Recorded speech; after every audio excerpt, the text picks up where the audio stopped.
am na lu imam Mouhamadou Lamine Sall souligné te muy dëgg. Les traités internationaux. état boo ko xasee ba xaatim. day féete kaw. sa législation interne. waaye nag taxul état Sénégal wane ci ñàkk fayda. dama la ci jox exemple rek xam nga ñaari weer yi passé médias yi tàngoon na jëpp ak débat wu yàq biir ndax dañ koy daganal wala déet yéen a ngi koy fàttali ko affaire avortement. waaye boo fàttali ko organisation féministe yi xam nga lan moo doon seen argument. waaw Sénégal signé na le protocole de Maputo. te boo ko signé protocole international mooy féete kaw. la loi sénégalaise. ma leen wax ngeen dëgg. waaye ña nas protocole de Maputo. fële ca Mozambique wala Zimbabwe. ay nasaraan nga foon. yu bokkul ak ñun diine. daal di ci indi ay xët. yoo xam ne yéen mouvement féministe yi dañ koy nëbb. parce que yéen article 14 rek ngeen di fësal. naan en cas de viol et d'inceste war nañ may ku jigéen ki mu taxaw biiram. yooyu rek ngeen di wax mais ana article 6. protocole de Maputo nee na ñu ngi ñaan état signataires yi ñu defi pexe ndax polygamie ñu supprimer ko. lu tax ngeen di ko nëbb. mu nga ca Maputo. ma ne wax xam nga Sénégal signé na ko. ban chef d'état moo ñeme fii. yëkkati kàddu ne benn jabar la ñu autorisé. keroog du yendu palais. voilà kon li nga wax dëgg la. les traités internationaux moo féete kaw. waaye Sénégal am nañ fulla boo xam ne. Sénégal am nañ fulla boo xam ne. lu muy féete kaw bu fekkee gisuñu seen bopp dañ koy taxañ sànni fee. kon nag Maputo sànni nañ ko sa àll ba. parce que dafa bëgg dugal fii yàq biir ngor bu ko diine bu. alors de la même manière. mbirum borom ñaari tur yi. dama bëgg fàttali ne agenda bi tàmbaliwul ci nguuru président Macky Sall. c'est important. parce que waxi criminalisation c'est secondaire. La priorité pour ànd sàmm jikko yi ñu freiner agenda bi. limiter dégâts yi. tàmbaliwul ci nguuru président Macky Sall. fii la ñu toog dégg ni suñu compatriote bi am nationalité française léegi. ba nekk fa ministre sax ñu di ko wax Ramayad. nekkoon ci nguuru Sarkozy secrétaire d'État aux droits humains. kilifaam yónni na ko. mu dem lëkkaloo ak l'ambassadeur d'Argentine aux Nations Unies ñu di ko wax Jorge Arquelo. xam nga lu doon seen mission. pétition comme ni ànd sax mu jokkee def. pour affaire criminalisation bi. waaye ñoom li ñu ci jubloon. mooy am signature dëkk yu doy. parce que am nañ ci 66 moo tax seen projet boobu ñu ngi ko tuddee l'appel des 66. pour que bu ñu demee jébbal ko le secrétaire général des Nations Unies Ban Ki-moon sàkku ci moom mu woote assemblée générale pour que werante yi dëkk bii naan daganal naa ngóor jigéen kii ne du ma ko def kële nangam pour que ñu dakkal werante bi ci kaw adopté lu ñuy wax la dépénalisation universelle de l'homosexualité. nga xam ne état bu jóg def lu safaanoog loolu dañuy jàppale violer nga les droits humains. loolu moo doon pexe bi ñoom dem nañ ba am 66 signatures. ñun ñu yëg ni Sidi Lamine gëstu woon na ci lu bari. que état du Sénégal am na ministre bu yelleeku dem signé ko. immédiatement te maa ngi ci leen di yeesalaat suñuy ngërëm. ak suñu cant ci la oustaz Aliou Sall jóg. imam Mbaye Niang jóg. Jamra jóg. ñu daal di dem grande mosquée organiser fa sitting. man je prenais des risques énormes parce que ci nguuru Abdoulaye Wade amoon naa fa cër. j'étais président de conseil d'administration fii ci foire bi. ba noppi tamit position bi Seydou Gueye am tey nekk porte-parole Benno Bokk Yaakaar moom laa amoon. waaye ñun suñu Benno Bokk Yaakaar mu ngi tuddoon Cap 21 Iba Der nekk coordonnateur yi ma nekk porte-parole bi. kon mënoon nañ ma ci dàq. waaye défendre suñu valeur. moom moo doon priorité pour man ñu dem foofu maa jël micro bi ñu interpeller Abdoulaye Wade. naan est-ce que oui ou non. da nga yebal benn ministre mu dem signer convention de Genève pour ñu dépénaliser de manière universelle l'homosexualité. waaye fa la ñu police fekk sotti ñu ndox dóor ñuy grenade ba keroog. ndax laaj rek. benn naataango Oustaz Assane Diouf. wala fa la lay liggéey groupe Excaf communication ñu di ko xarama Ramatulaay. mu yoroon caméra am waaye grenade bi ci weti tànkam la éclaté bu dul woon gaawaayu Oustaz Aliou Sall moom moo ko gàttandu. pour ndong li bañ a dal ci dër bi. alors ba mu defee loolu organisation islamique yëpp a mer nag le lendemain. ne dañ koy def un problème national si la Abdoulaye Wade nag xam nga dafa yeewu yónni Mouhamadou Bamba Ndiaye yàlla na ko yàlla yërëm mu di l'ancien ministre aux affaires religieuses.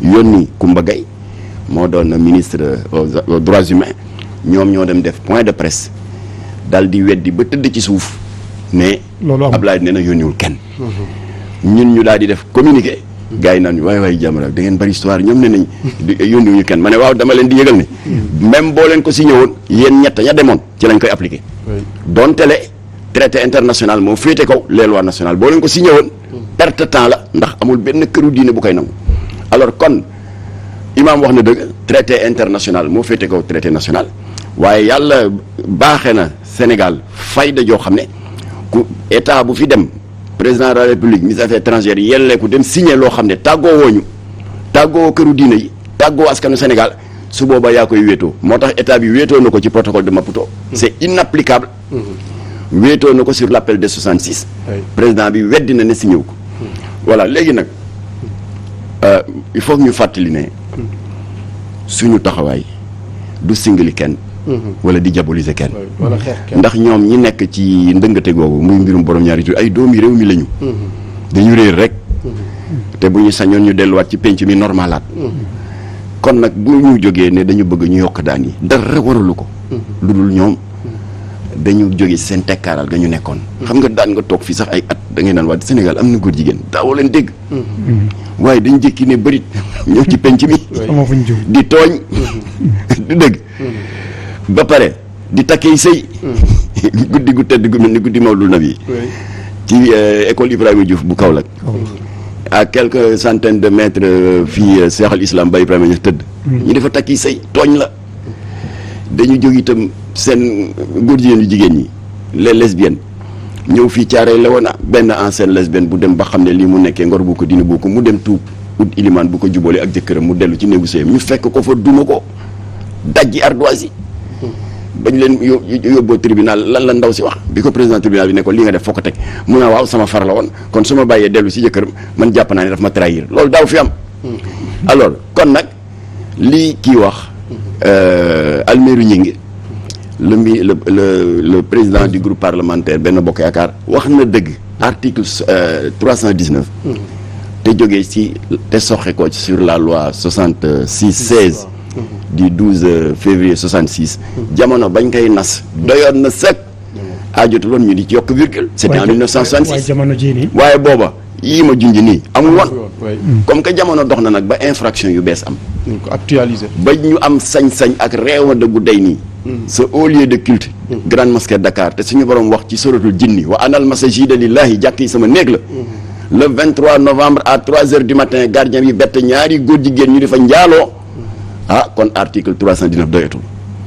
rawatina Sidiki Kaba dëggal na lii ñu wax ndax ba ñu jàppee góor jigéen yooyu ca Kaolack ci jéye yooyu ñu def dañ toog ñaari fan rek dégg ñu ne bàyyi nañ leen moo tax Oustaz Aliou Assane Diouf sa naataango yëpp dañu daw jël seen micro ne lii day dañ ko dañ kump ba xam lii naka la ko ministre bi di laye gars yi tàllal ko micro ne ko waaye ñii tooñ bi ñu def ni mu réyee te leen da ngeen di wax dégg nga flagrant délit commissaire Bokar li bi leen jàpp wane na xarañteef ba bett na leen ci angaaru école Ibrahima Diouf da ngeen wax ne foog mu am preuve li ustaas yi di wax dalil ba mu leen bettu leen yem ci waaye fexe na ba jële fa ay robe de mariée ay bague de fiançailles préservatif lubrifiant yooyu yëpp la dajale jàpp 11 yi livré leen procureur ñu teg ñaari fan ñu ne bàyyi nañ leen te dégg nañu ne yow ministre de la justice qui est le patron du parquet yaa joxe ndigal pour ñu bàyyi leen waaw loolu lu ko waral lan la tontu te tontoom moo àtte débat bii nee na mënuñu leen téye kaso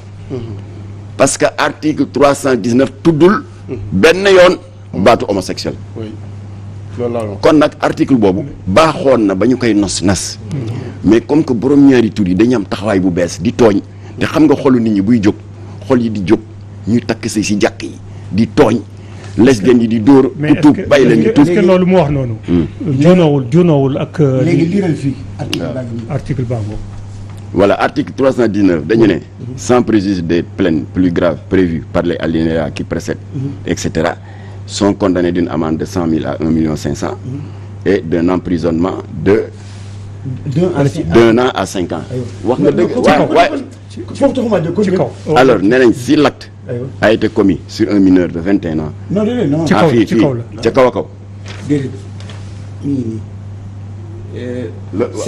sera puni d'un emprisonnement d'1 an à 5 ans Aywa. et d'une amende de 100 000 à 1 million 500 000. Quiconque aura commis un acte impudique ou contre nature. xam nga kon ngóor jigéen nga ko. contre nature. avec un individu de son même du même sexe. loolu mooy lan. loolu mooy góor jigéen. voilà waaye léegi nag xam nga ñoom lu ñuy def. non Mame Makhtar ma ñëw ma jeexal lii nga wax lu leer la. c'est l'article yow sax waxuloo ko article bi nga wax. waaye xam nga lan xaaral may ma daanal rek. xam nga lan la ministre bi wax. mais d'accord nga ni ka wax loolu dafa juum. dafa juum waaw ma ñëw. léegi ministre bi ne. mënuñu leen téye. ndax parce que dañ leen jàpp pour homosexualité. te article 309. xam nga ni ministre dafa juum. xam nga lu mu wax ba tontu ni ko xam nga lan laa ko tontu. ma ne ko monsieur le ministre. may ma jeexal waay. wallaay maa ngi ñëw xoolal fii rek laa bëgg. parce que fii leer na naññe werantew ñu ko léegi yow. xoolal maa ngi ñëw dama ni. waaw yow kon d'accord nga ni ministre bi dafa juum. bu garaaw. maître Babou dafa juum. maître Babou de. kon kat code pénal bi la ah. maître Babou de nee na code pénal bi. léegi nag léegi waa léegi dama ni moo tax ma ni. baatu homosexuel. moo tax ma ni non. waaw le mot homosexuel amul ci code pénal bi. non xoolal moo homosexuel yow si dram moo maanaam góor jigéen loo tax kon mën ngay moo si amul ci alxuraan sax alxuraan tudd ko alxuraan dafa tudd ay nitu yonent yàlla luut yoo xam dañ doon jëfante yu foofu lii code bi wax moom la alxuraan wax alxuraan dafa tudd xawmu luut ataatuna dhukraana min al aalamiin wa tadharuna maa xalaqa lakum rabbukum min azwaajikum loolu mooy boo ko boolee muy góor jigéen kii itam bu nee acte contre nature. acte contre nature avec mooy góor jigéen avec une personne du même sexe. mais imam Makhtar imam léegi lii kon ko yow li nga wax lu leer la. kon parce que corrigé na ministre yi la mu wax voilà déglul ma voilà corrigé na ko nee na non d'accord damaa bëgg xoolal damaa bëgg yow nga continuer parce que xam nga waaw yow booy wax damaa bëgg mu lii ñu passé ko d'accord léegi le ministre bi wax ni njuumte la. ñoom te moom d'accord na ci. kon d'accord na ci voilà may ma nag ma wax maître Babou li mu wax njuumte la voilà. maître kon Babou léegi moom bu kenn waxati ni maître Babou il faut ñu laaj ko. aywa lan non la wax. non xam nga parce que article nag bi gisuñu maître Babou li wax c'est clair. déglu naa ko sama nopp code pénal bi la wax moo homosexuel amu ci te effectivement moo homosexualité amu ci. yow sëñ Dramé bu dee loolu mu amul ci xadis amul ci non Lamine xam nga lu tax waxtaan non maa ngi ñëw nañ teg fële xadis ñun ci république lañ nekk. non même dañu wax ci loi yi république bi. mais c'est la même chose maanaam li mu bëgg a wax mooy. sëñ Dramé d'accord naa léegi d'accord naa yow. waaw nañ teg fële xadis ak alxuraan ñu wax léegi kon ñooñu. sëñ imam homosexualité amul ci article bi. mais nag góor gu jëflanteeg moroomu góor am na ci. lu leer la. loolu am kaw la. waa kay léegi may ma léegi bàyyil ak góor jigéen homosexuel. léegi lan moo amul kaw la góor gu jëflanteeg moroomu góoram. waaw du loolu moo am. loolu la. léegi article bi nee na. ku def loolu dañu lay daan. ku def loolu nañ la daan. kon ministre bi bu nee.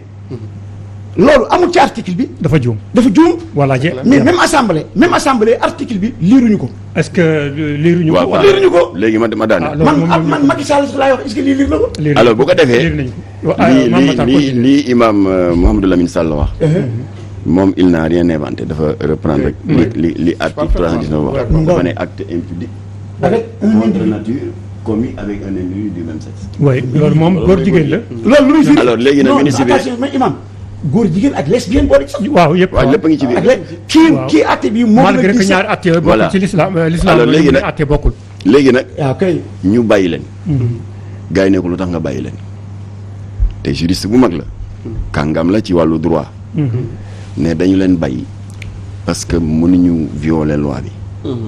parce que article 319 bi tuddul baatu homosexuel. oui. alors ñun ñu mais daal tudd di na góor ak góor. waaw ma ñëw parce que la am bu ñu ko tuddee homosexuel. dëgg la. bu ñu ko tuddee loolu. waaw mais article bi li mu wax moom la ñuy def li article dafa ni toona zukraana rek. góor gu sëy ak moroomu góoram.